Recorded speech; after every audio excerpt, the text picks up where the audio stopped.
Pernah nggak sih ngerasa capek banget habis scroll sosmed berjam-jam, tapi tangan tetap nggak bisa berhenti? Nah, selamat datang di sesi penjelasan kita kali ini. Hari ini kita bakal bedah tuntas panduan bertahan digital buat ngebantu kalian ngambil alih kendali hidup kalian lagi, dan pastinya jaga kewarasan mental di era yang serba online ini. Buat ngasih gambaran kenapa ini penting banget, coba deh lihat angka ini. Survei I6H IMES di tahun 2022 nemuin kalau 5,5% atau sekitar 1 dari 20 remaja itu didiagnosis ngalamin gangguan mental. Jadi kalau kalian ngerasa tekanan di dunia maya itu berat, itu bukan cuma perasaan kalian aja.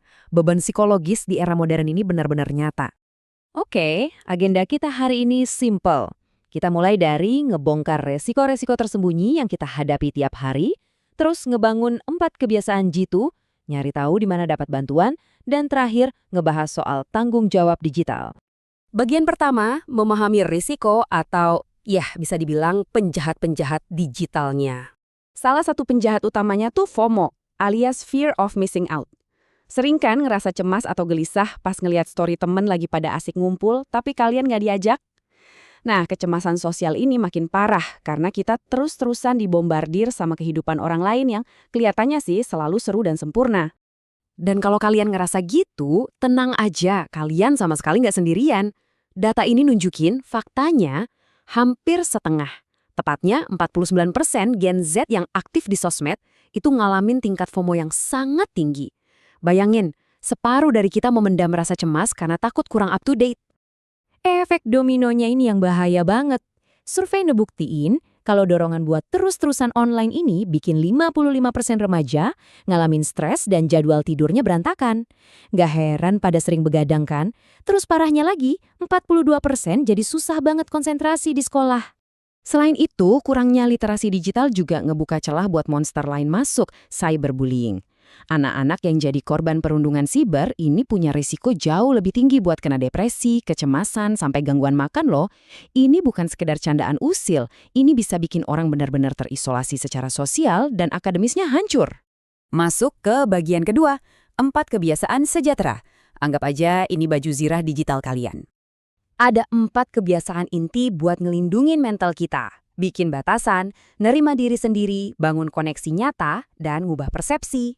Keempat hal ini bakal mastiin kalian tetap bisa asyik di dunia maya tanpa ngebiarin sosmed ngatur harga diri kalian. Kita bedah satu-satu ya. Kebiasaan pertama, set healthy limits. Coba deh, kurangin rutinitas mindless scrolling yang tahu-tahu udah ngabisin waktu 2 jam itu. Kalau kita secara sadar ngebatasin waktu main sosmed, otak kita tuh dapat ruang buat napas. Dan kita jadi bisa lebih fokus ke diri kita sendiri. Buat kebiasaan yang kedua, ini soal penerimaan diri.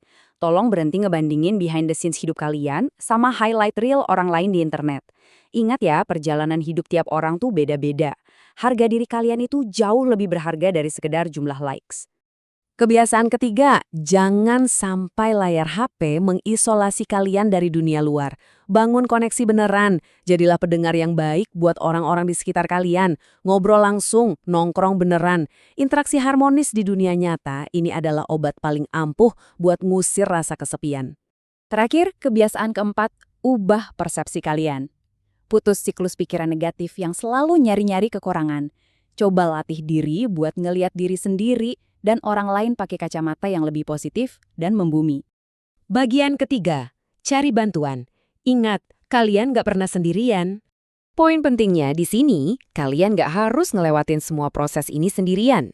Di Indonesia, ada banyak banget bantuan profesional yang gampang diakses. Misalnya platform berbagi cerita buat curhat anonim soal bullying, atau teman bincang yang konselornya anak-anak muda juga buat bantu ngatasin FOMO. Ada juga yayasan pulih buat support yang lebih mendalam. Minta bantuan itu normal banget kok. Dan bagian terakhir kita, tanggung jawab digital. Saatnya ngambil kendali penuh. Setelah kita punya baju zirah dan bala bantuan, kita juga harus sadar kalau bertahan di dunia digital itu berarti jadi warga yang bertanggung jawab. Literasi digital itu bukan cuma jago mencet tombol, tapi soal etika. Nggak ikut nyebarin hoaks, ngehargain privasi orang, dan berani milih buat nggak ikutan cyberbullying. Pada akhirnya, literasi digital yang mantap itu bakal jadi jembatan antara kebebasan berekspresi dan tanggung jawab. Literasi ini ngasih kalian power buat nunjukin identitas di dunia maya secara bebas, sambil tetap punya critical thinking buat ngelindungin kesehatan mental kalian sendiri. Nah, sebagai penutup sesi penjelasan ini, saya pengen kalian nanya ke diri sendiri. Dari 4 kebiasaan yang udah kita obrolin tadi, mana nih yang bakal langsung kalian terapin detik ini juga buat ngerebut lagi kesejahteraan digital kalian? Pilihan ada di tangan kalian, yuk ambil kendalinya sekarang.